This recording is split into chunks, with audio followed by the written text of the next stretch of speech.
Taib, nikmat yang lebih tinggi dari harta itu apa? Ibu-ibu, apa nikmat yang lebih tinggi dari harta? Nikmat sehat. Nikmat sehat. Ada satu orang Jember, orang kaya di Jember dia. Dia sakit dan harus berobat ke Singapura. Berangkat ke Singapura karena orang berduit. Singapura 2 pekan habis 10 M. Yang kalau mungkin kita bekerja sampai mati tidak oleh 10 M. Ini 2 pekan entek 10 M. Dan pulang sakit. Cuma kadangkala kita kurang menghargai nikmat sehat ini.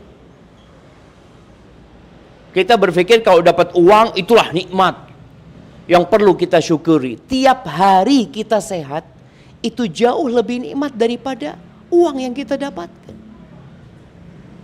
Di atas sehat, kalau tadi disebutkan bahwasanya Pujasera ini bekerja sama dengan puskesmas ya, dalam rangka ya menjaga kesehatan bagi pelaku bisnisnya dan bagi orang-orang yang datang ke sini. Nikmat yang ketiga itu nikmat aman. Apa gunanya punya uang, sehat, tapi kondisi perang? Kita lihat saudara-saudara kita di Gaza, nggak ada artinya itu uang. Rumah mereka dihancurkan, ya. Rumah sakit dibom. Kemudian pasar mereka juga musnah. Mereka pegang uang, nggak ada gunanya itu uang. Nikmat yang ketiga itu nikmat aman, dan alhamdulillah Indonesia ini adalah negeri yang aman. Maksudnya kita nggak usah bekerja sama Armed pun insya Allah dijaga sama Armed. Karena terus terang, Ana sudah berangkat ke berbagai negeri, Ana tidak mendapatkan keamanan dan kenyamanan seperti Indonesia ini. Dan nikmat yang paling tinggi itu nikmat iman. Nah, nikmat iman inilah yang menyebabkan kita bikin kajian sekarang. Karena kajian kita bukan untuk menambah penghasilan ibu-ibu. Boleh jadi kajian ini mengurangi penghasilan. Karena seharusnya bapak ibu buka, akhirnya harus buka jam berapa biasanya? Sudah buka biasanya kan. Nah, gara-gara kajian ini rizkiku berkurang. Enggak sebenarnya. Rasul sallallahu alaihi wasallam menyebutkan ya tentang orang yang bahagia. Beliau mengatakan alaihi salatu wassalam, man kana aminan fi sirbihi, barang siapa yang merasa aman di tempat tinggalnya. Ini nikmat yang paling tinggi dari nikmat dunia ya, aman. Kemudian mu'afan fi jasadihi, sehat badannya. Aman, sehat. Yang ketiga, indahu qutu yaumihi, dia punya yang dia makan hari itu. Nggak perlu besok. Sebagian kita ini untuk makan pekan depan sudah ada bayangan dia. Ini kata Nabi SAW, indahu qutu yaumihi, dia punya yang dia makan hari itu. Dia namanya tempat ini jualan makanan semua. Masya Allah. Lidak payu, ya dipangan. Dia punya yang dia makan hari itu. Apa kata Nabi SAW? Faka'annama hizat lahud dunya bihadafiriha. Seakan-akan dunia dan isinya itu milik dia. Orang-orang yang punya mobil, orang-orang yang punya uang mungkin di rekeningnya sekarang 1 triliun, belum tentu punya 3 nikmat itu. Belum tentu dia bisa makan. Berapa banyak orang kaya, saya punya bibi di Jember ini dulu buka ganti oli mobil sama pemandian mobil. Pernah dia lihat seorang perempuan ya, dengan mobil mewahnya, kemudian gelangi ada mungkin 1/2 kilo yang dia pakai jamaah ya. Ditanya sama bibi ana, ya Allah ibu ini seneng ya hidupnya ya, kata dia. Apa kata ibu ini? Dulu saya itu orang nggak punya, kata dia. Dulu saya kalau ngelihat ada orang makan enak, ya restoran enak, donat-donat yang enak itu saya kepingin. Ketika Allah kasih kekayaan sama saya nggak bisa makan itu. Kenapa? Kasih penyakit sama Allah. Tidak ada kemudian. Yang ada dia cuma penampilan seperti orang kaya, seperti orang paling senang padahal dia susah. Nikmat sehat Allah cabut dari dia. Allahumma salli wa sallim ala abdika wa rasulika sayyidina wa maulana Muhammadin wa ala alihi wa ashabihi ajma'in, amma ba'd. Ya Allah, semoga salawat dan salam, berkah dan nikmat senantiasa Engkau curahkan untuk hamba kekasih-Mu, untuk baginda Nabi kita Muhammad alaihi salatu wassalam, untuk keluarga beliau, untuk istri-istri beliau, untuk putra-putri beliau, dan untuk seluruh sahabat Nabi. Semoga Allah meridhai kita bersama mereka. Amma ba'd. Kenapa bapak ibu bekerja? Golek opo? Nah, Anda nggak dalam bayangan ternyata kebanyakan emak-emak di sini. Iya, bapak-bapaknya cuma satu. Masya Allah, Masya Allah. Apa yang mendorong ibu-ibu untuk keluar rumah? Kalau boleh Anda tanya. Yang belum nikah siapa? Satu, ibu-ibunya? Oke. Satu, dua. Tapi yang lain sudah nikah? Alhamdulillah. Sudah nikah, sudah cerai? Atau sudah nikah masih bersuami? Masih bersuami. Dia di bojone kok ndak kerja. Loh. Suaminya sudah pulang kerja ditinggal. Tugasnya istri itu menyambut suami. Genakno bojone. Kok bojone teko ditinggal jemaah. Nah, cari apa? Cari uang. Ya, di Jember ini antrian emak-emak yang gugat cerai suaminya itu banyak. Kalau ibu-ibu ke pengadilan agama akan ngelihat antri. Dan ternyata faktor terbesar gugat cerai itu apa? Ekonomi. Kok tahu ibu? Iya, ekonomi. Masalahnya di suami apa di istri?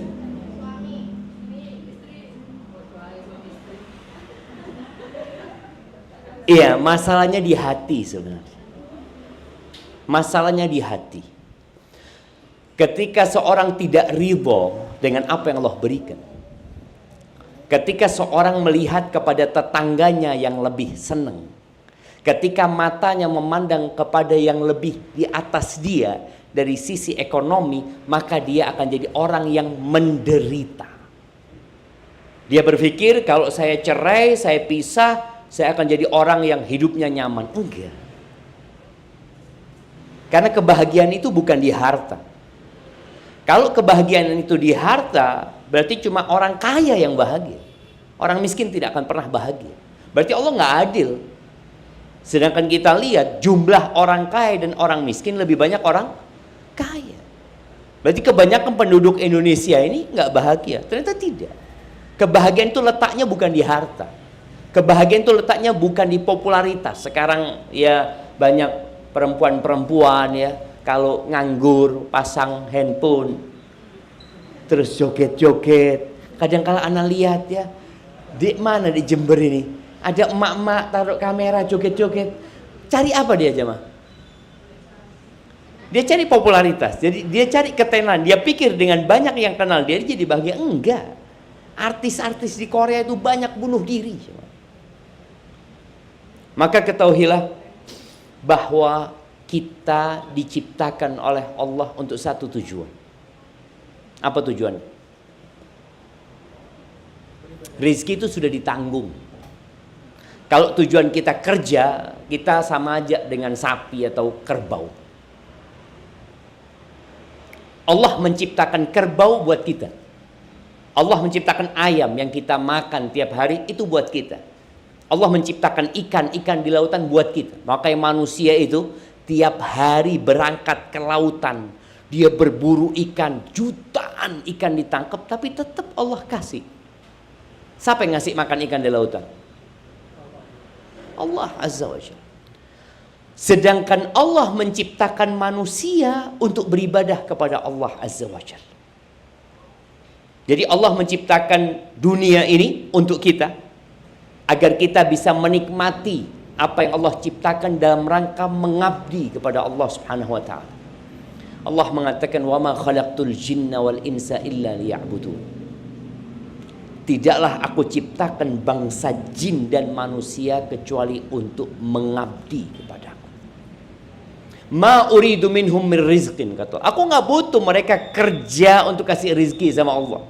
Kita lihat ya, di beberapa agama lain itu mereka memberikan sesajen kepada Tuhan-Tuhan mereka. Kata Allah, ma urid, aku nggak mau gitu. Mereka bekerja mengumpulkan uang kemudian dijadikan sesajen. La, ma uridu minhum min rizqin. Wa ma uridu an yut'imun. Aku juga nggak butuh mereka kasih makan aku. Siapa yang ngasih rizki? Innallaha huwar razzaq dzul quwwatil matin. Sesungguhnya Allah itu maha pemberi rizki dan Allah yang maha kuat dan maha perkasa. Maka ahibati fillah, ana ingin semua pada hari ini merenungkan satu surat. Insya Allah surat ini semua hafal. Surat itu surat Al-Asr. Wal asri. Apa artinya? Demi waktu asar. Atau demi masa. Di Al-Quran kita akan mendapatkan wal fajri. Demi waktu fajar. Kemudian wadduha, demi waktu duha. Ketemu wal asri, demi waktu asar atau demi waktu. Innal insana lafi khusri. Allah menyebutkan semua manusia itu berada dalam kerugian. Ketika Allah menyebutkan wal asri, wadduha, wal fajri, itu untuk mengingatkan kita pentingnya waktu. Modal orang hidup itu waktu apa harta? Waktu. Orang kalau waktunya habis, selesai sudah. Walaupun masih punya uang dia 10 juta. Walaupun dia masih punya rumah yang atas nama dia. Dia punya motor atas nama dia. Bahkan mungkin dia punya tanah di berbagai tempat di Jember ini, tapi waktunya habis, selesai. Uang yang hilang bisa dicari, tapi waktu yang hilang tidak pernah akan kembali. Ana punya teman di Surabaya, dia pernah bangkrut. Kerjaannya di Jember, dia punya kerjaan di Jember. Dia ngomong, ketika ana bangkrut Ustaz, ana punya utang 64 miliar. Subhanallah, setahun lunas Ustaz. Tapi ana punya waktu yang hilang untuk mencari dunia itu Ustaz, nggak pernah balik. Uang bisa dicari kembali. Maka Allah mengingatkan bahwa waktu itu penting buat kita. Dan hendaklah setiap kita bermuhasabah, umurku piro saiki? Ibu-ibu tahu surat Juz Amma itu berapa surat? Juz Amma. Tahu Juz Amma? Iya. Juz Amma itu dimulai dari Amma yatasaalun sampai An-Nas. Ada berapa surat? Nah, Al-Quran itu berapa surat? Ibu tanya sama Mbah Google, golek pirang surat. Al-Quran itu 114 surat. Berapa surat? 114. Juz Amma itu juz ke-30, itu 37 surat. Paling tidak nih pelaku bisnis yang umurnya 37 tahun hafal Juz Amma. Apa nggak bisa setahun sekali hafal juz satu surat? Tiap tahun hafal satu surat. Bisa nggak? Sangat bisa. Kalau mau. Tapi kita kan nggak mau. Kita beranggapan apa sih manfaatnya? Apa sih gunanya? Lu pikirkan dunia ini apa gunanya? Semua akan ditinggalkan. Ya. Rumah akan ditinggalkan, dan bayangin ya. Ibu-ibu tadi yang bekerja, Masya Allah, ninggalkan suaminya, ninggalkan anak-anaknya. Ketika waktunya habis, langsung diusir dari rumah. Tidak akan lama-lama anak itu menjaga jasadnya ibu-ibu. Langsung dimandikan, langsung dikafani. Kalau pakai gelang-gelangnya dilepas, kalau pakai jam-jamnya dilepas, dibawa ke kuburan, ditinggal selama-lamanya. Oh, keluarga mendoakan, iya mendoakan paling seminggu. Habis gitu bojone kawin meneng, anak-anaknya bagi warisan, semua ditinggal. Maka tolong kita harus lebih paham mana yang penting dan mana yang lebih penting. Iya, bekerja mengais rezeki penting, tapi ada yang lebih penting buat kita. Maka harapan anak ibu-ibu tadi, kalau umurnya sudah di atas 37 tahun, paling nggak hafal juz amma. Buat apa Ustaz? Itu buat bekal ketika kita mati. Buat bekal ketika kita sendirian di kuburan. Nggak ada yang nemenin. Mungkin sesekali keluarga datang, assalamualaikum, dungakno, habis gitu sibuk. Kayak ibu-ibu sekarang sibuk di tempat ini, lupa sama keluarganya, lupa sama suaminya, lupa sama anak-anaknya, sibuk bekerja, berkhidmat kepada orang lain. Ini masih hidup. Ya boleh mati. Maka Allah mengatakan innal insana lafi khusrin. Sesungguhnya manusia berada di dalam kerugian. Semuanya. Mau presiden, mau tukang sampah. Di bumi ini sekarang berapa penduduknya? Ya ma. Berapa jumlah penduduk bumi? Oke, tidak paham. Berapa jumlah penduduk Jember? Ini pelaku bisnis harus mikir. Saya bekerja ini mau dijual ke berapa orang? Berapa jumlah penduduk Jember? Coba lihat di Syekh Google. Mbah Google itu tanya, berapa jumlah penduduk Jember?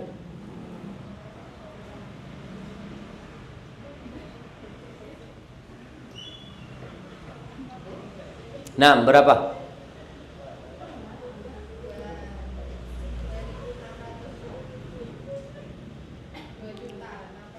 $2,6 juta. Bayangkan kalau yang beli di tenan ini 1%-nya saja. Berapa 1% dari 2,6 juta? 26.000. Bisa nyuguhi makanan buat 26.000 orang. Tidak bisa. Tapi siapa yang ngasih rezeki 2,6 juta itu? Allah yang kasih rezeki sama mereka. Allah menyebutkan semua orang yang ada di Jember, yang ada di Pulau Jawa, yang ada di Indonesia, yang ada di Asia, yang ada di semua benua yang sekarang jumlahnya mungkin 8 miliar manusia, itu semua di dalam kerugian. Illa, kata Allah, kecuali ada 4 hal yang harus dimiliki. Ibu-ibu kalau mau keluar dari kerugian dari jualannya tadi, kerugian nyewa di sini, ada yang nyewa kemudian tidak balik lagi, Mas? Ada kan? Kenapa? Karena dia bisa ngatur waktu juga. Oke, rugi berarti dia. Rugi. Baik, sekarang kalau bicara rugi, ternyata ada 4 hal supaya nggak rugi. Nggak rugi di tenan kita, nggak rugi di rumah kita, nggak rugi keluarga kita, nggak rugi ketika kita mati meninggalkan dunia. Yang pertama kata Allah, illalladzina amanu. Kecuali orang-orang yang beriman. Dan iman ini landasannya adalah ilmu. Ya gimana kalau kita mau beriman tapi kita nggak pernah belajar? Ada penyakit namanya iri dan dengki. Ini jualannya nggak ada yang sama, Mas. Beda-beda. Delok tonggone kok rame yo. Kok enggak dukun yo. Rame dia. Iya. Ketika iman lemah, dan boleh jadi dia akan berangkat ke dukun. Ketika konsep rizki yang berkaitan dengan iman, tadi kita sampaikan, Pemberi rizki siapa? Allah Azza wa Jalla. Tapi sebagian orang masih berangkat ke dukun. Masih cari penglaris. Di Jember ini di mana tempat penglaris? Hah? Di mana? Oh, belum tahu.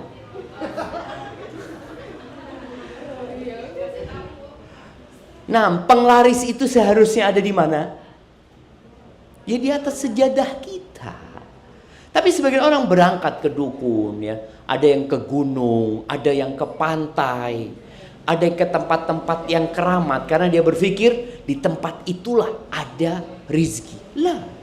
Maka di sini kita perlu belajar tentang konsep rizki. Ternyata sebelum kita lahir. Nah, ibu-ibu, bapak-bapak ya. Sebelum ibu lahir, rizkinya ibu sudah ditulis. Bayi yang belum bisa kerja wis ono rizkinya. Jangan bicara bayi. Rizki ini gak berkaitan dengan ijazah ya. Jangan berpikir kalau lulus SD sama lulus kuliah rizki ini luwih akeh yang kuliah. Enggak. Rizki itu tidak berkaitan dengan kepintaran. Jangan pikir wong pinter iku akeh rizkinya. Lu tidak. Kalau rizki itu berkaitan dengan kecerdasan dan kepintaran, bagaimana dengan sapi yang tidak pernah sekolah? Bagaimana dengan lalat yang tidak pernah sekolah? Allah itu bukan hanya ngasih rizki manusia ya. Semut pun Allah kasih rizki. Burung-burung yang kita lihat, yang kadangkala kalau sudah musim hujan kayak gini, makan di mana burung itu? Dia berpikir aku nggak bisa cari, enggak ada rizki. Maka kita harus menumbuhkan keimanan di diri kita bahwa pemberi rizki itu adalah Allah. Dan di antara nama Allah itu adalah Ar-Razzaq. Jadi ketika ibu merasa sepi, kok sepi ya, maka mulai dia panggil ya Razzaq, urzuqni. Ya Razzaq, kasih rizki aku ya Allah. Mudahkan urusanku ya Allah. Iri dengki nggak akan ada dalam hati karena tahu rizkinya aku nggak akan tertukar dengan rizki tetangga. Jemaah, mudah-mudahan ya, mudah-mudahan Pujasera ini penuh dengan keimanan sehingga berkah itu meliputi semuanya. Tapi kalau sudah ada iri dan dengki, rizki itu akan mulai hilang nantinya karena Allah murka. Ini kejadian di kota Madinah. Anak ketika kuliah di Madinah, Syekh itu cerita. Jadi kejadian ini mungkin 50 tahun yang lalu. Dia mengatakan dulu, kata dia, orang-orang di pasar itu jualannya sama. Nah kayak Pujasera ini. Jualan di pasar itu yang jualan sayur toh. Yang jualan pecah belah. Memang sudah diatur seperti itu mereka itu. Mereka sebelum buka, mereka sarapannya bareng-bareng jemaah. Bareng-bareng, duduk bareng, sarapan. Mereka kemudian selesai sarapan, yuk bismillah buka. Baru buka tokonya masing-masing. Biasanya toko yang paling rame itu toko yang pertama. Karena orang masuk pasar itu ya nggak mau capek-capek dia. Ya sudah, dia mau beli gelas ya di toko ini sudah. Dia masuk ke sana, beli, dilayani. Kemudian kalau ada pelanggan kedua, itu ditolak. Dia mengatakan ke toko sebelah, alhamdulillah aku sudah dapat rezeki. Dapat istilah apa? Wong Jawa itu penglaris ya. Alhamdulillah wis dapat ke tetangga sebelah. Nanti tetangga sebelahnya seperti itu lagi. Jadi tempat itu penuh dengan cinta dan kasih sayang. Karena mereka beriman, wis rezeki kita insya Allah wis diatur oleh Allah. Rizki itu tidak akan bertambah dengan kita iri, dengki, semangat. Enggak. Lek wis ditaker be Allah rizki ini 10.000, 10.000. Maka dia menjadi berkah dengan cara seperti itu. Tapi kata Syekh, kalau engkau lihat di pasar sekarang, hilang. Jadi sekarang ini orang sudah sarapan sendiri-sendiri. Ketika mereka buka, itu orang dijauh wis diawi-awi. Mas. Kalau dia bawa jualannya, mas. Nggak mikir tonggo, enggak sudah. Rebutan, jangan seperti itu. Itu ada di sini. Lu ada? Insya Allah udah ada. Mudah-mudahan. Jadi memang sudah berebut seperti itu. Sehingga orang yang ada di tempat pekerjaan itu saling iri. Loro hati sudah hidupnya. Dan kadang-kala mereka datang ke tokonya mamanya, ke toko. Atau Mbak jualan paku mamanya. Oh, habis pakunya. Dek mana Mbak ya kalau cari paku kayak gini ya? Padahal tonggo ini dodolan. Apa kata dia? Wallahu a'lam. Tidak tahu. Padahal tonggo ini dodolan teman. Dari dia apa iri dan dengkinya nggak mau ngomong. Fadl toko sebelah insya Allah ada. Nggak ada. Karena konsep yang ada di dia adalah konsep bagaimana dia meraih keuntungan sebanyak-banyaknya. Tidak pernah dia memikirkan berkah. Jamaah, berkah itu mahal.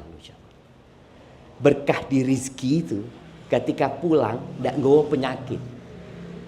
Sebagian orang duitnya banyak ya, tapi pulang ke rumahnya tabrakan.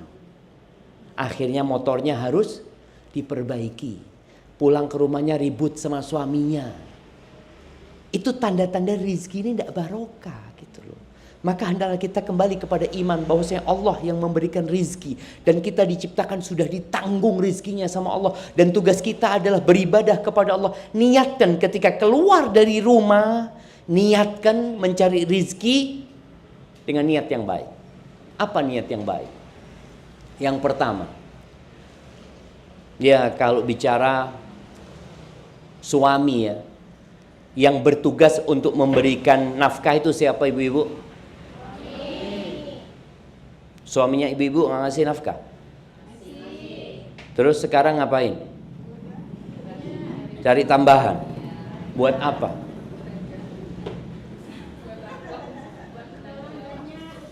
Buat apa? Pengeluaran banyak. Iya, bendino online. Banyak pengeluaran. Baik.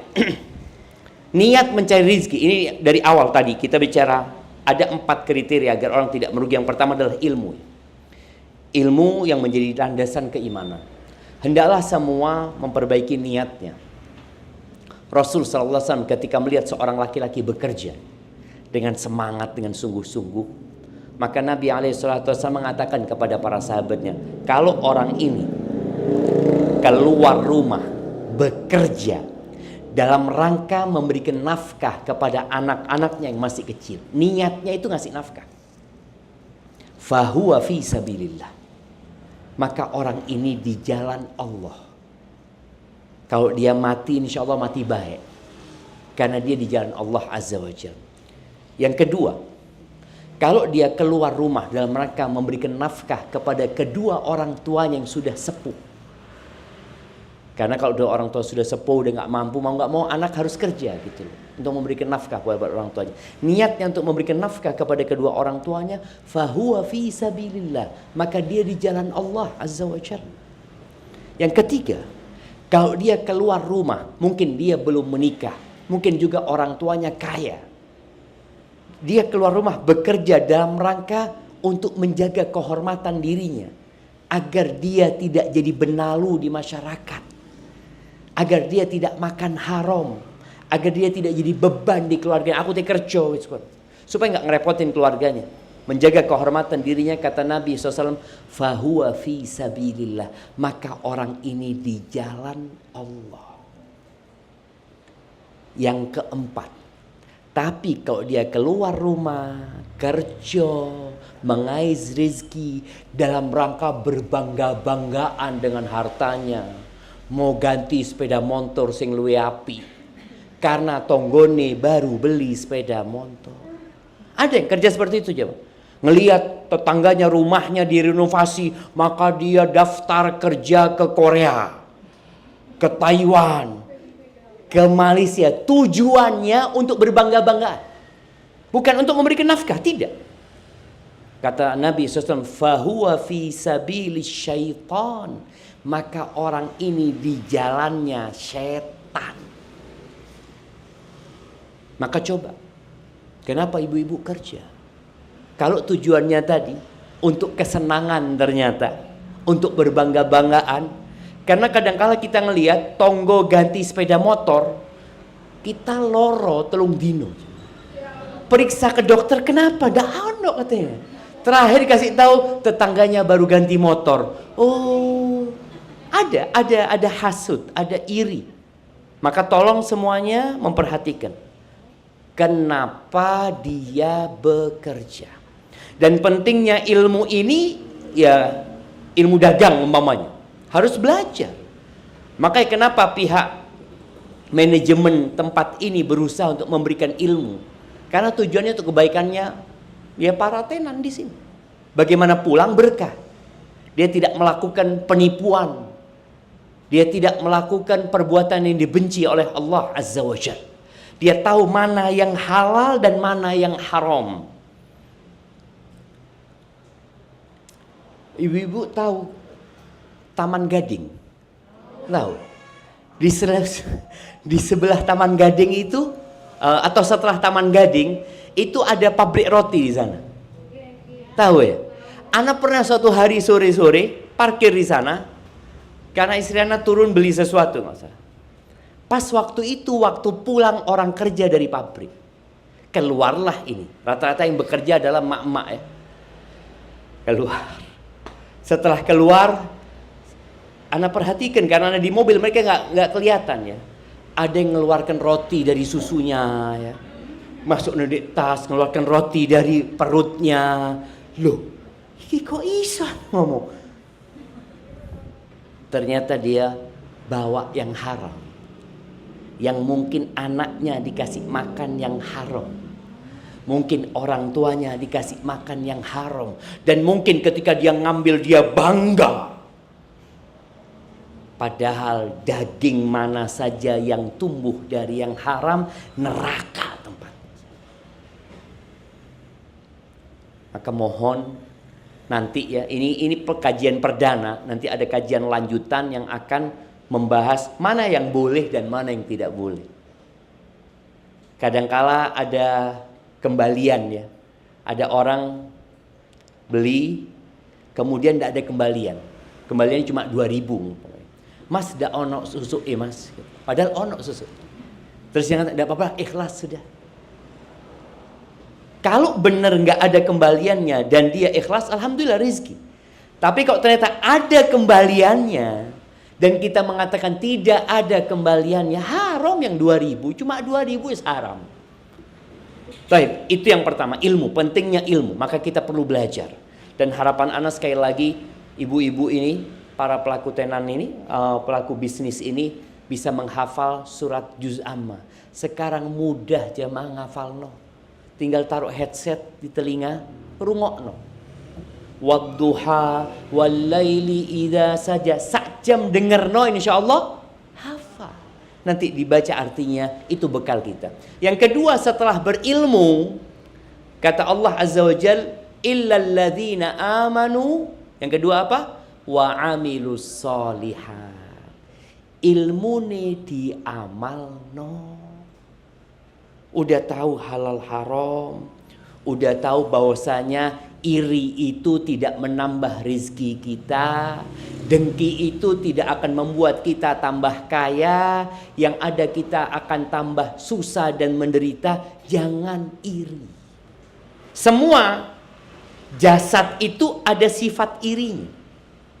Sampai dikatakan oleh para ulama, ma khala jasadun min hasad. Enggak ada jasad yang selamat dari hasad.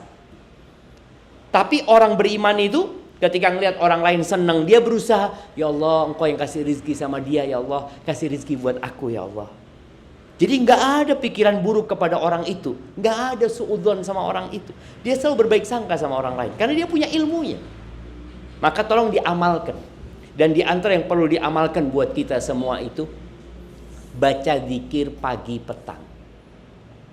Baca. Di antara yang kita baca itu, baca 3 surat terakhir ya. Qul huwallahu ahad, Qul a'udzu birabbil falaq, Qul a'udzu birabbin nas. Di di al-falaq ini, di terakhir, apa yang kita baca? Wa min syarri hasidin idza hasad. Dan aku berlindung kepadamu ya Allah dari kejahatan orang-orang yang hasad apabila melancarkan hasadnya. Baik. Di ayat sebelumnya apa Allah katakan? Wa min syarrin naffatsati fil uqad. Dan aku berlindung dari wanita-wanita penyihir. Ya, yang dia meniupkan di buhul-buhul. Karena boleh jadi orang-orang yang iri itu akan melakukan sihir, akan berangkat ke dukun. Dan memang yang paling berat itu jual makanan. Sihirnya kuat. Anak punya bibi, punya restoran dulu. Awalnya rame, habis gitu sepi. Setiap mobil turun, naik lagi. Turun, naik lagi. Ketika ditanya, loh kenapa bu? Loh tutup, kata dia. Jadi sihirnya itu membuat tokonya seakan-akan tutup. Gak kelihatan. Maka tolong baca itu. Jangan kita kemudian melakukan sihir lagi, berangkat ke dukun. Kemudian yang ketiga jemaah. Yang ketiga yang perlu kita lakukan itu adalah watawasau bil haq. Saling menasehati dalam kebaikan. Lihat temennya nggak sholat, loh ayo nggak sembahyang. Perempuan ini banyak alasan kalau nggak sholat. Apa alasannya? Oh sedang datang bulan, padahal nggak datang bulan. Ditelok, saulan nggak sembahyang ngomong iki. Datang bulan, saulan penuh. Mungkin nifas, padahal tidak dua anak gitu. Nggak dua anak, nifas, saulan tidak pernah sembahyang. Ramadan, tidak puasa juga. Kalau ingin jadi orang yang tidak merugi, tolong lakukan watawasau bil haq. Ayolah sembahyang, jarno barokah tutulannya. Apa sih yang dicari? Ojo sampai susah di dunia, susah di akhirat. Wis di dunia melarat. Apalagi nanti di akhirat. Dan bicara tadi, barokah itu tatkala kita beriman, beramal soleh. Maka yang ketiga tetap harus kita lakukan watawasau bil haq. Bojone tidak sembahyang, dijarno. Dan kadangkala anak sedih jemaah. Di masyarakat kita itu kadangkala ada emak-emak yang mengatakan suaminya tidak apa-apa wis ke tempat pelacur, yang penting ojo kawin meneng. Karena seperti itu. Dia berpikir tidak ada masalah, yang penting dia nggak kawin lagi. Karena dia kalau kawin lagi akan berpikir rizkinya akan dibagi nantinya. Tapi ketika dia berzina, ya paling saulan sepisan. Na'udzubillah min dzalik. Tolong jangan sampai membiarkan kemungkaran terjadi di rumah. Paling tidak masalah sholat. Anak-anaknya ketika nggak sholat diingatkan. Apalagi kalau anak laki ya, ketika adzan memandangkan, katakan mas, wis adzan mas. Iya, kerungu. Oh ya wis. Cuma kita tiap hari mas sudah adzan untuk mengingatkan dia dengan sholat. Dan di sini tolong saling mengingatkan. Dan bentuk kajian ini adalah watawasau bil haq. Yang keempat, watawasau bis sabr. Saling mewasiatkan dalam kesabaran. Jadi kalau ya ini kan ada 4 kriteria. Kriteria pertama dan kedua itu memperbaiki diri sendiri. Belajar dan beramal. Yang ketiga dan keempat ini memperbaiki orang lain. Dan biasanya orang kalau sudah memperbaiki orang lain itu akan dibenci. Ibu-ibu tahu bagaimana Rasulullah SAW 40 tahun di Mekah itu dicintai sama penduduk Mekah. Penduduk Mekah memberi sebutan apa kepada Nabi SAW? Al-Amin. Radina bil amin. Oh orang yang terpercaya, orang yang amanah. Tapi ketika Nabi SAW mendapatkan wahyu dan mulai berdakwah, hilang semua pujian itu. Yang ada celaan, dikatakan penyihir, dukun, orang gila, pendusta. Dan ketika kita naik levelnya memperbaiki orang lain, maka kita akan dibenci. Wes, gak usah melok-melok urusane wong, urusono awakmu dewi. Akan muncul hal itu. Tetap kita nggak boleh berhenti. Oh enggak, awakmu dulurku.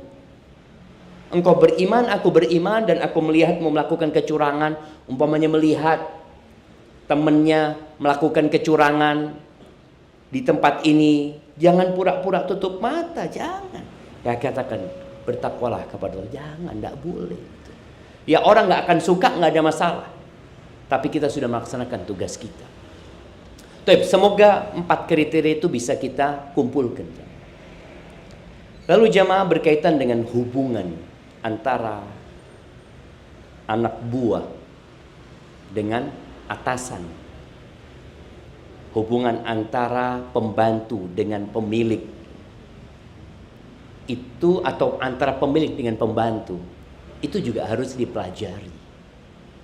Jadi orang itu kalau nggak punya modal usaha, maka tolong modal utama jangan ditinggalkan. Modal utama orang bekerja itu jujur. Jujur. Kata Nabi SAW, at-tujar fujar. Pedagang-pedagang itu penjahat. Pedagang-pedagang itu apa? Penjahat. Illa man barra wa sadaq. Kecuali yang baik ketika dia berbisnis dan jujur. Karena pedagang itu untuk jujur takut, jangan. Takut apa? Takut dagangannya nggak laku. Ditanya, ini pakai tambahan gula nggak yang jual jus umpamanya? Pakai tambahan gula? Oh enggak, murni. Murni. Padahal tambah gula aja, tapi mengatakan murni.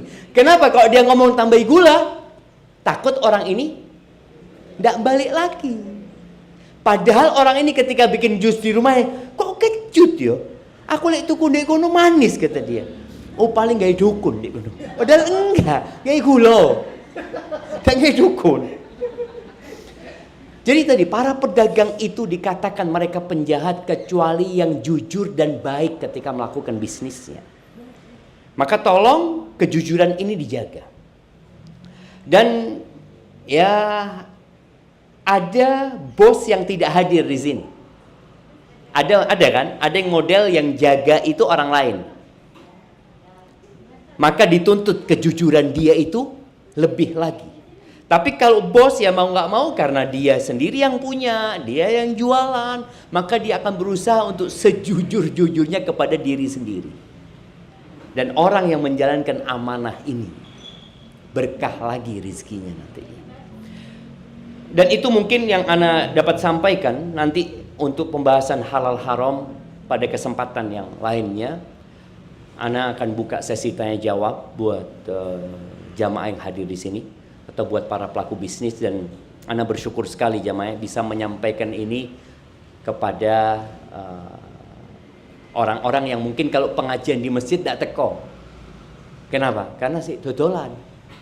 Dia nggak bisa. Tapi karena ini diwajibkan, diwajibkan. Tidak wajib hadir. Kalau bisa hadir. Kalau setiap kajian berapa kali nggak hadir, dikasih catatan merah gitu kan. Jadi terpaksa teko, terpaksa harus hadir. Tapi nggak ada masalah. Ada orang yang masuk surga itu dipaksa jangan. Dipaksa. Mudah-mudahan dengan hal seperti ini kita bisa lebih termotivasi untuk belajar lagi. Baik, silakan kalau ada pertanyaan, monggo.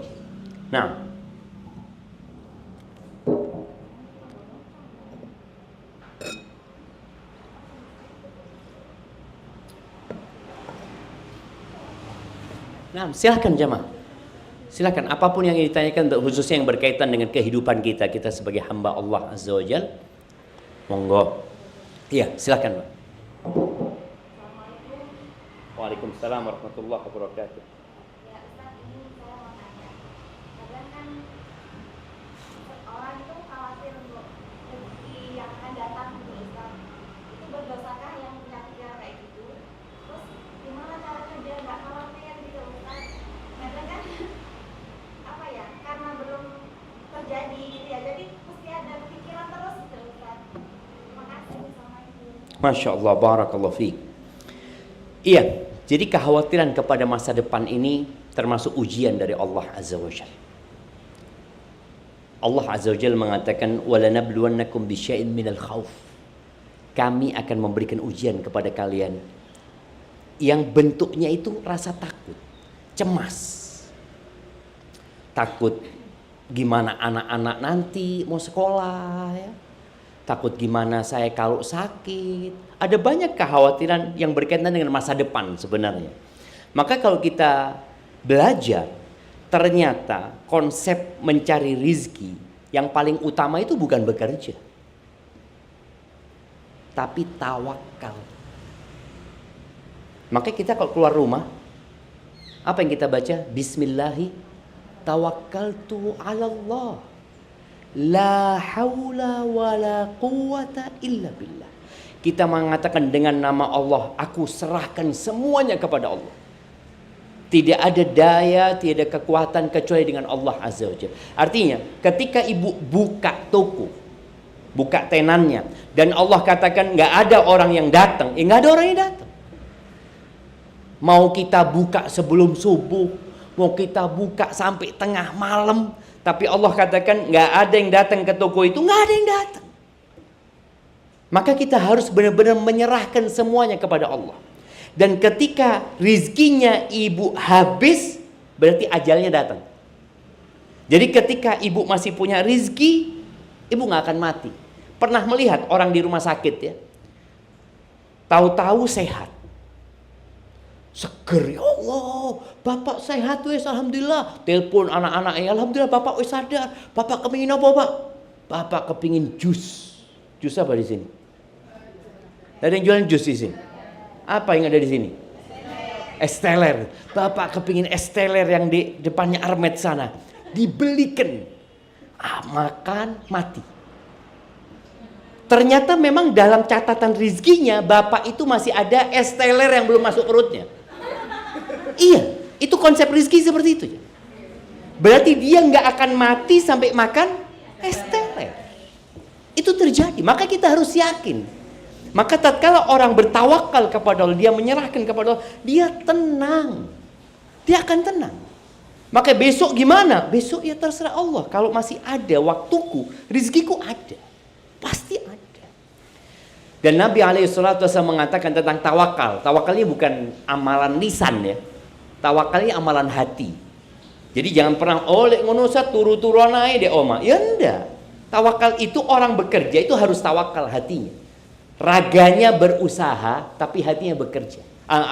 Raganya berusaha, hatinya menyerahkan kepada Allah. Dia tidak berpikir, oh aku wong sing pinter, pangananku enak. Ini enggak. Mau makanannya seenak apapun, kalau Allah katakan tidak ada rizkinya, enggak ada. Nabi SAW mengatakan, "Lau annakum tawakkaluna 'ala Allah haqqa tawakkulihi." Kalau kalian bertawakal kepada Allah dengan sebenar-benarnya tawakal, la razaqakum kama yarzuqut tayr. Maka Allah akan kasih rizki kepada kalian seperti Allah ngasih rizki kepada burung. Kepada burung. Taghdu khimasan. Burung itu punya kulkas. Dia mikir, oh ini sudah musim hujan. Boleh jadi hujan dari pagi sampai sore. Ya apa kalau kita nyimpen makanan hari ini buat besok? Nggak ada. Kita nggak akan temukan burung itu punya tempat penyimpanan. Beda sama semut. Semut masih punya tempat penyimpanan. Tapi kata Nabi SAW, Allah akan kasih rizki kepada kalian seperti Allah ngasih rizki kepada burung. Berangkat di pagi hari dalam kondisi lapar, pulang sore hari dalam kondisi kenyang. Kita lihat ya, orang yang nanam padi, kalau sudah menguning, itu digesu manuk-manuk itu. Tapi manuk-manuk itu nunggu lagi ya. Orangnya tidur, makan dia. Pokoknya rizki dia akan sampai. Maka tadi, ketika seorang bertawakal kepada Allah, maka dia akan tenang. Ini yang harus dilakukan oleh seorang pelaku bisnis. Ketika dia bekerja, ya dia bertawakal kepada Allah. Kalau rizkiku ada ya Allah, aku akan pulang bawa rizki. Dan tolong yang didapatkan itu disyukuri. Jangan pernah mengatakan, ya Allah cuma ini. Jangan. Berapapun jumlahnya katakan alhamdulillah. Alhamdulillah ya Allah. Kalau nggak dapat apa-apa, umpamanya, ada yang pernah buka, kemudian nggak ada yang beli. Ada. Anak punya teman di Jember, dia buka pres-presan motor jemaah. Motor yang kadang-kala tabrakan atau apa itu dipres lagi ya supaya lurus ya. Dia buka jam 8 kalau nggak salah atau jam berapa lupa, sampai jam 5. Dia ngomong, Ustadz waktu itu anak cuma punya uang tinggal 20.000, sudah ono dia. Nunggu anak. Pas jam 5 anak mau tutup. Datang satu orang. Mas, iso ngepres. Apa kata orang ini? Sampean sing tak anteni, Mas. Sampean bismillah, tafadhol gitu. Tadi Allah akan kirimkan rezeki ketika kita berbaik sangka sama Allah. Terus jangan pernah suudzon sama Allah SWT. Dan tinggalkan sifat iri tadi. Maka kembali ke rasa takut, menghilangkan rasa takut itu dengan bertawakal kepada Allah Azza wa Jal. Dan ketika kita nggak dapat uang, bersyukur atas nikmat apa? Sehat. Alhamdulillah. Aku ndak oleh duit, tapi aku mulai sehat. Ada orang yang banyak duitnya mulai tabrakan. Aku alhamdulillah sehat. Jadi sampai rumah katakan, alhamdulillah ya Allah, aku selamat ya Allah sampai rumah. Jadi gitu. Jadi tawakal dan terus berbaik sangka sama Allah Subhanahu wa taala dan yakin rezeki itu sudah ditetapkan sama Allah. Makanya boleh jadi sebagian emak-emak ini keluar rumah karena nggak bersyukur. Suaminya bawa fulus, perak saun mas. Aku iso lu ya gitu mas. Itu nggak bersyukur. Ketika nggak bersyukur ya selesai, seperti minum air lautan, nggak akan pernah puas. Dapat berapapun, nggak akan pernah puas. Gitu. Barakallahu fiik, seperti itu jadi. Dan juga di antara bentuk mencari rizki ya.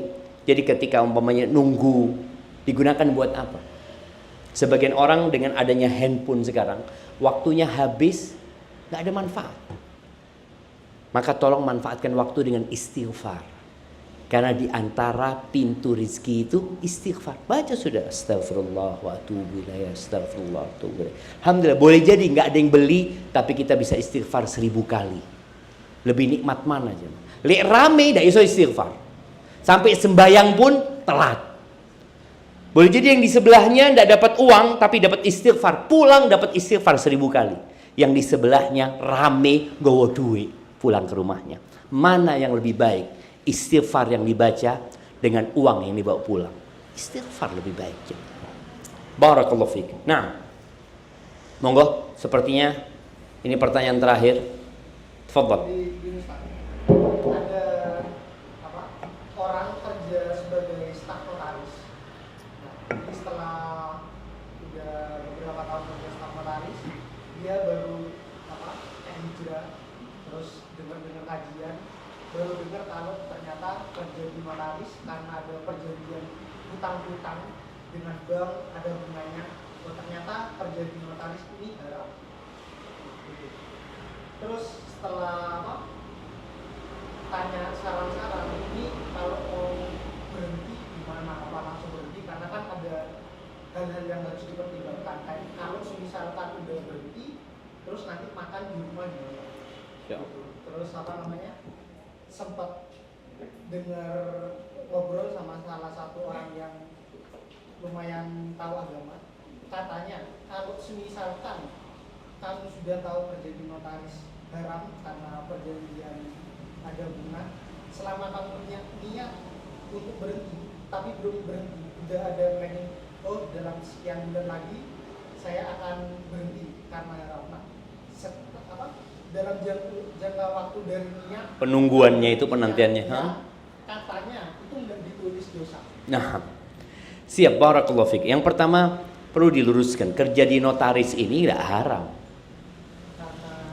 Karena kerja di notaris ini macam-macam sebenarnya yang dia kerjakan. Dia ngurus surat tanah, ya, dia ngurus perizinan PT, CV. Ada kerjaan-kerjaan yang halal, tapi ada yang haram.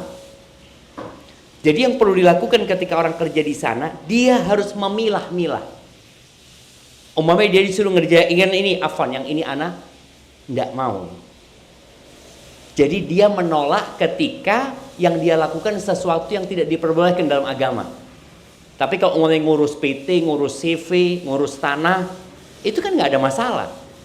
Jadi bukan kerja di notaris haram, tapi ada akad-akad yang dilakukan di kantor notaris yang tidak diperbolehkan dalam agama. Maka buat orang yang di sana, hendaklah dia berani untuk menolak yang haram. Yang ini, oh minta maaf, ana yang ini tidak boleh dalam aturan agama ana. Ana ngurus yang lain nih. Dia bisa memilih sebenarnya. Beda kalau tempat kerjanya memang haram, tidak bisa memilih. Kalau ini notaris enggak, kerjaannya sebenarnya boleh, tapi di situ ada akad-akad yang terlarang. Ketika seorang bekerja di sebuah tempat yang seperti itu, maka dia nggak harus keluar, tapi dia harus meninggalkan yang haram tadi. Kalau tempatnya ternyata tempat yang haram, kalau dikatakan enggak, Anda nggak bisa milih di sana.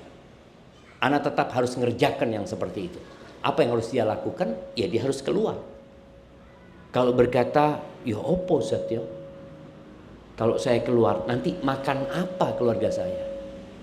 Loh, emangnya dari lahir kerja di notaris? Sehingga ini konsep rizkinya, keimanan dia masih lemah. Dia berpikir, mulai dulu kerja di notaris. Enggak kan? Makanya kemarin ketika terjadi COVID, tatkala pilot pesawat tidak terbang, apakah kemudian mati? Enggak. Ketika hotel-hotel tutup di Bali itu semuanya tutup. Orang yang kerja, orang Jember yang kerja di Bali pulang ke Jember. Apakah kemudian sampai Jember mati mereka semua? Enggak. Tapi ketika kita disuruh milih, kita takut.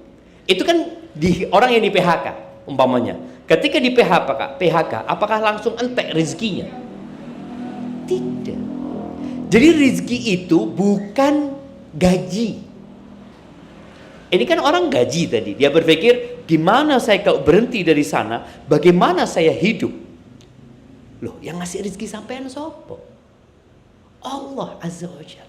Tapi ketika imannya dia itu kepada pekerja, kepada tempat kerjanya, ya sudah. Akhirnya dia keluar bingung, dia nggak bisa kerja. Tapi ketika dia tinggalkan itu dan dia yakin sama Allah, Allah yang akan kasih rezeki. Kemudian pintu rezeki tadi yang paling utama adalah tawakal. Dia memperbanyak istighfar. Dia mulai bekerja. Apa saja yang bisa dia kerjakan, yang penting halal umpamanya. Insya Allah dia tetap bisa makan gitu. Jadi bicara apakah dia harus keluar tergantung kondisinya. Yang jelas kerja di notaris itu tidak dikatakan haram. Tapi di sana ada akad-akad yang diharamkan. Itulah yang seharusnya dihindarin. Seperti itu. Jadi kalau dikatakan apakah ketika niat keluar, ya keluar sudah. Dan barang siapa yang meninggalkan sesuatu karena Allah ya, bukan karena dapat kerjaan lain. Kan ada orang, apa kok resign? Alhamdulillah, ono kerjaan lion nih. Nah, ini bukan karena Allah berarti, karena dia ada pekerjaan yang lebih bagus. Tapi barang siapa yang meninggalkan sesuatu karena Allah, Allah akan kasih ganti yang lebih baik. Bukan pekerjaannya loh jemaah. Boleh jadi gantinya itu dia bisa sholat malam. Biyen waktu kerja di sana tidak pernah sholat malam Ustaz. Gara-gara di PHK Ustaz, alhamdulillah aku bisa sholat malam Ustaz. Ini nikmat loh. Yang kata Nabi SAW 2 rakaat sebelum subuh, 2 rakaat fajar itu lebih baik dari dunia dan isinya. Dulu ketika dia bekerja dia nggak pernah bisa itu. Sekarang dia bisa itu. Dan boleh jadi Allah kasih ganti dengan kenyamanan, ketenangan, qanaah, nerimo yang dulunya dia nggak dapat itu. Itu asalkan dia meninggalkan sesuatu karena Allah Subhanahu wa taala. Barakallahu fiik. Jadi jangan orang niat, orang berbuat dosa, saya niat Ustaz tinggal noni, Ustaz insyaallah kok tak boleh kerjaan dia nih. Ya enggak, tetap dia terhitung dosa di tempat itu. Nah, kalau konsepnya kayak gitu tapi satpam di bank. iya. Gimana? Ya, yang dia jaga tempat yang dilarang. Oh, Beda. Kalau tadi kan kerjaannya itu sebenarnya kerjaan yang halal, tapi di dalamnya ada unsur yang terlarang. Itu yang seperti itu. Nah, kok bisik-bisik langsung aja kan? ini ada pertanyaan. Siap, tafadhol. Waalaikumsalam warahmatullahi wabarakatuh. Siap, silahkan.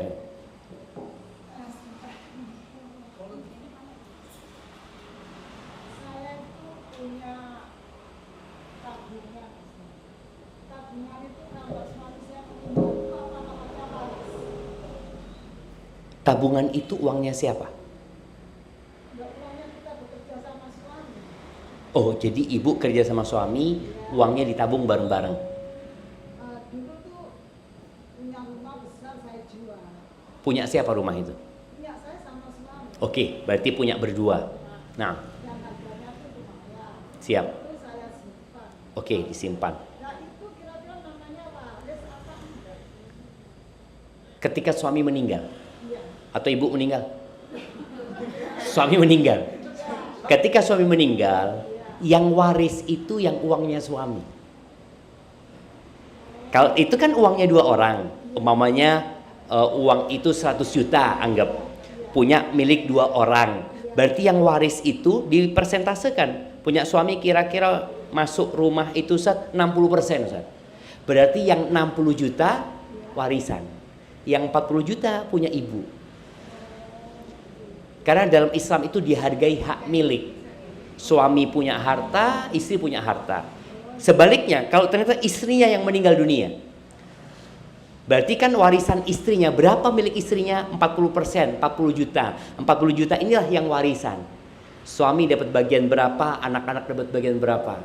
Seperti itu. Dan ini penting juga jamaah, karena kadangkala ada orang tua yang nggak bagi waris. Karena merasa uangnya dia.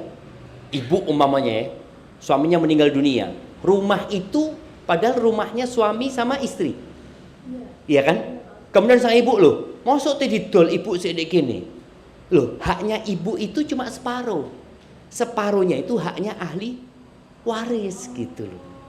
Jadi yang dibagi itu yang milik ahli waris. Itu sudah mau saya bagi dua Pak Ustadz. Iya. Anak saya yang salah satu anak saya tuh bilang bapak oleh titik. Loh iya memang yang dibagi itu yang bapak, yang punya bapak. Loh warisan ini duit nemu ya. Oh iya. Duit nemu. Jadi warisan ini bukan karena saya kerja ndak ono, mau oleh titik, oleh akeh. Itu gelem alhamdulillah, ndak gelem ya sudah. Jadi rizki itu ada dua. Ada rizki yang dicari, ada rizki yang mencari. Rizki yang dicari itu kayak kita kerja. Tapi rizki yang mencari tahu-tahu ditelepon, bapak mati. Oh bapak mati, warisan nih. Itu ya. Itu rizki yang mencari kita, ndak ono kerja. Jadi kalau anak-anak bicara dapatnya sedikit, ya memang bagian warisan itu yang punyanya bapak. Yang bagiannya ibu ya nunggu ibu meninggal dunia. Seperti itu. Oh, atas nama itu tidak jadi hak milik. Kadangkala kan kita beli mobil ya, masih atas nama orang lain, bukan milik orang lain, tetap punya anak, cuma belum dibalik nama. Atau kalau rumah memang sang suami ngatur wis atas namamu, umpamanya seperti itu. Tapi kalau itu diberikan kepada ibu, umpamanya iki tak atas namakan dirimu sebagai hadiah dari aku, berarti bukan warisan. Itu hadiah dari suami kepada istrinya. Kalau salah satu anak boleh. gimana? Itu kan atas nama saya. Iya. Terus saya kasihkan anak saya yang laki. Nggak boleh. Nggak boleh. Jadi kalau orang tua mau ngasih sama anaknya harus sama rata. Harus adil. Anaknya dua-duanya harus dikasih. Tiga. Tapi Ustadz yang satu ini bandel, nggak ada urusan. Dia mau bandel, kita harus berlaku adil orang tua. Bandel sih enggak, Ustadz yang tua sudah cukup, sudah mampu. Lah yang satu kan belum. Ya itu artinya kalau bicara dia belum mampu, tapi kan ibu mau ngasih hibah sama anak ini. Iya, tetap harus rata. Karena kalau tidak akan menyebabkan keributan di anak-anak itu. Kecuali ibu ngomong sama anak-anaknya, ngatakan, nak ibu kepingin ngasih ke adikmu yang paling cilik, ridho awakmu. Jadi minta keridoan anak-anaknya. Kalau anak-anaknya enggak lah bu, aku juga butuh duit ini itu, ya sudah. Memang kalau bicara pemberian orang tua kepada anaknya harus adil. Seperti itu. Kalau wanita masalah uang, yang separuh punya saya, separuh punya suami. Iya, yang meninggal itu yang dibagi. Seperti itu. Barakallahu fiik. Nah, kayaknya sudah jam 5 lewat. Insya Allah kita bisa lanjutkan pada pertemuan-pertemuan yang akan datang. Ana kembalikan ke MC, kita berdoa memohon kepada Allah Azza wa Jalla. Allahumma qsim lana min khasyatika ma tahulu bihi bainana wa baina ma'asik, wa min ta'atika ma tuballighuna bihi jannatak, wa min al-yaqini ma tuhawwinu bihi alaina masa'ib ad-dunya, ومتئنا بأسماعنا وأبصارنا وقوتنا ما أحييتنا واجعله الوارث منا واجعل ثأرنا على من ظلمنا وانصرنا على من عادانا ولا تجعل مصيبتنا في ديننا ولا تجعل الدنيا أكبر همنا ولا مبلغ علمنا ولا تسلط علينا من لا يرحمنا ربنا آتنا في الدنيا حسنة وفي الآخرة حسنة وقنا عذاب النار وسبحان ربك رب العزة عما يصفون وسلام على المرسلين والحمد لله رب العالمين. Ana kembalikan ke pembawa acara. Jazakumullah khair. Silakan.